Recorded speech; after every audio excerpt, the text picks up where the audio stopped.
पौने 200 के आसपास या 150 पौने 200 टैंकर ऑलरेडी दे चुका हूं और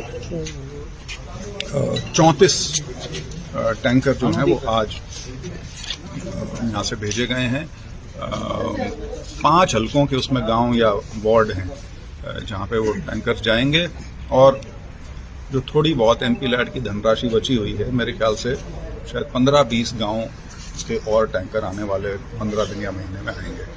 तो ये तो टैंकर की स्थिति। सर, लोकसभा से में अभी दावेदार कई हो गए हैं बीजेपी से, कुलदीप बिश्नोई, कैप्टन अभिमन्यु, रणजीत चौटाला, आप तो वर्तमान में सांसद है, तो आपका क्या स्टैंड रहेगा अभी वर्तमान में? आप बीजेपी से ही लड़ेंगे आगे? नहीं, मैं बिल्कुल बीजेपी का फिलहाल मौजूदा सांसद हूं, तो उस पर सवाल या टिप्पणी करने का तो कोई औचित्य नहीं बनता, लेकिन बाकी और कोई इच्छुक है वो अपनी कोशिश कर सकता है और शायद कर भी रहे हैं लोग। सर, इस तरह की भी चर्चाएं आगे सुनी जा रही कि उचाना में आप विधायक का भी चुनाव लड़ सकते हैं आगे, इस तरह की भी चर्चाएं। यार देखिए, फिलहाल तो मैंने लोकसभा का चुनाव लड़ना है। विधानसभा के चुनाव आज से 9 महीने बाद होंगे, तो तब की तब देखी जाएगी। वो फिलहाल किसी भी प्रकार से सोच का विषय नहीं है। सर, रामविलास शर्मा जी ये कहते हैं कि जो अभी राम भक्ति अब जो इलेक्शन में काफी काम आएगी, और वहीं विपक्ष में जो दीपेंद्र हुड्डा ये कहते हैं राम भक्ति के नाम पर राजनीतिकरण किया जा रहा है, क्या कहेंगे? आपका क्या स्टैंड है इसमें? नहीं, देखिए, इसमें तो कोई शक है नहीं कि अयोध्या में जो राम मंदिर का जो प्राण प्रतिष्ठा हुआ है उसके बाद एक पूरे देश में एक माहौल तो बना है, और उससे पहले 3 प्रदेशों के जो नतीजे थे उसका बहुत बड़ा उस पर असर पड़ा था। तो लेकिन पिछले पौने 10 साल की यदि आप उपलब्धियां देखेंगे मोदी सरकार की तो अनगिनत हैं, और सिर्फ ये कहना कि राम मंदिर के मुद्दे पर चुनाव लड़ा जा रहा है वो तो मुद्दा है नहीं, वो तो आस्था का विषय है। बीजेपी का एक अपना जो हमेशा से जो 3-4 मुख्य बिंदु हैं एजेंडा की यदि बात करें तो ये उनमें से एक बहुत बड़ा बिंदु था, वो उन्होंने पार्टी ने हासिल किया है। पूरे देश में इस चीज़ की खुशी है, वो अपनी जगह है। चुनाव का जहाँ तक सवाल है, बिल्कुल भाजपा अपनी परफॉर्मेंस पर चुनाव लड़ेगी और परफॉर्मेंस सबके सामने है। उस परफॉर्मेंस में ये भी एक हिस्सा है, ये मैं इस चीज़ को मैं नकारूंगा नहीं।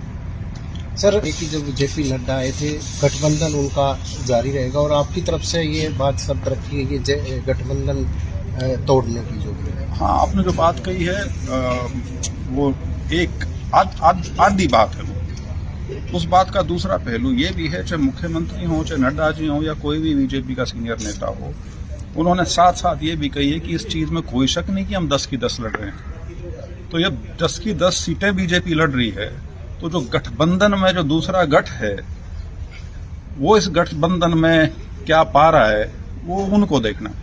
सर, वर्तमान में अभी जो कांग्रेस की बात की जाए, SRK और भूपेंद्र हुड्डा अलग अलग 2 यात्राएं चल रही है उनकी, तो वो कह रहे हैं आगे 10 की 10 सीटें हम जीतेंगे, दावा कर रहे हैं, कैसे देखते हैं? 10 क्या तो कई होगी, वो तो सारे गुट 10-10 लड़ने की तैयारी में है वो तो एनीवे, लेकिन जो भी है यार देखो, इलेक्शन अब सारा ही 2-3 महीने दूर है, तो सभी जितने भी नेतागण हैं, चाहे पक्ष के हों या विपक्ष के हों, सारे अब सक्रिय होंगे, सारे आपको मैदान में भी दिखेंगे। तो और हर व्यक्ति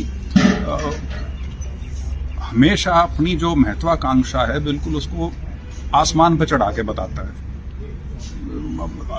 वास्तविकता उसमें कितनी है या नहीं है वो एक बिल्कुल अलग चीज है। बाकी वो अपनी कोशिश कर रहे हैं, लेकिन इसमें तो कोई शक नहीं कि कांग्रेस बहुत बुरी तरह से धड़ों में और गुटों में बटी हुई है, जिसका नुकसान उनको होगा। सर, जैसे अभी कोरोना काल भी आया, इतना काम नहीं हो पाया आपके कार्यकाल में भी, जो भी सभी पूरे देश की बात की जाए, तो अब जैसे लोकसभा चुनाव को लेकर आपने अगला क्या टारगेट रखा है? क्या आपने ऐसी वो है कि आप क्या काम करेंगे? ये चीज मैं हमेशा से कहता आया हूँ, MLA MP के टारगेट अगर कोई बताता है वो गुमराह कर रहा है। टारगेट होते हैं पार्टी के, टारगेट होते हैं सरकार के। मैं कहूं मैं तो यहाँ पे हिसार को लंदन बना दूंगा, कैसे बन जाएगा?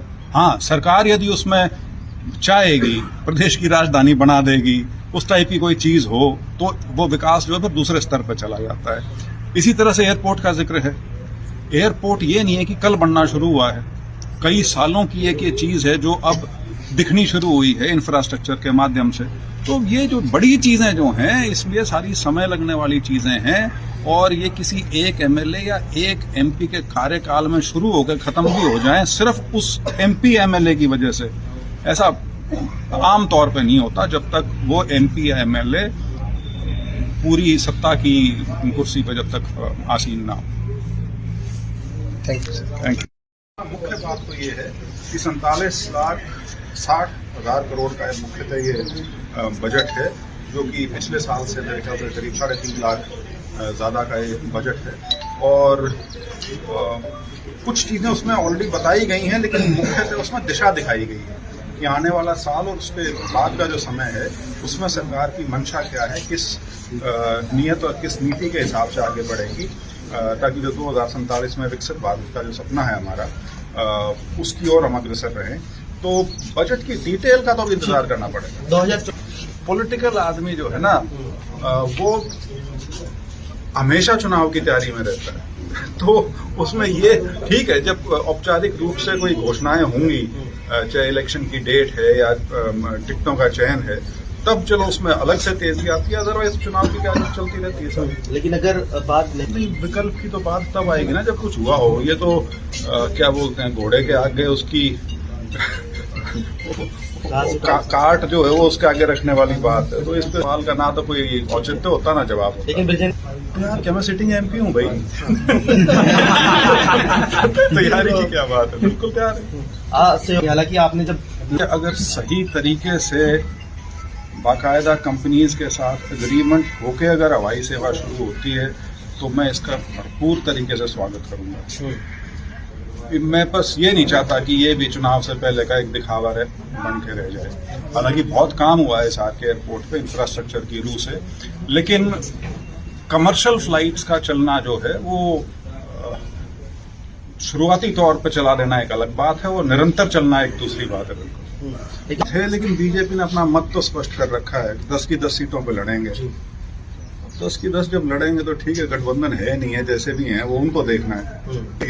तो वो गठबंधन में उनकी स्थिति क्या है उसका आकलन तो उनको करना है। चीजों में ज्यादा नहीं पड़ना चाहता कि विपक्ष का कोई नेता क्या बोल रहा है। कांग्रेस हरियाणा में खास तौर पर बहुत बुरी तरह से गुटबाजी से ग्रस्त है, और कैप्टन साहब बहुत सीनियर व्यक्ति हैं, 6 बार एमएलए रहे हैं, सारी बात है, उनका लड़का भी अब एमएलए है। तो उनके बयान पर मैं कोई टिप्पणी करूं कोई, क्योंकि वो उनके पार्टी का अंदरूनी मामला है, तो उसके ऊपर मैं कोई बीजेपी के नाते कोई टिप्पणी करूं, कोई उसका औचित्य नहीं बनता। सबसे बढ़िया जवाब तो उन्हीं ने दे दिया कि कानूनी प्रक्रिया चल रही है, तो उसको उसी तरह से लेना चाहिए। हम उसको क्यों बड़ा चढ़ा के बात करें, डिस्कस करेंगे। वो तो जब आदमी कोई फैसला लेता है तब प्रेस को बताता है, पहले बता के थोड़ी फैसला लिया जाता है। उसमें कोई ऐसा किसी को शक नहीं रहना चाहिए।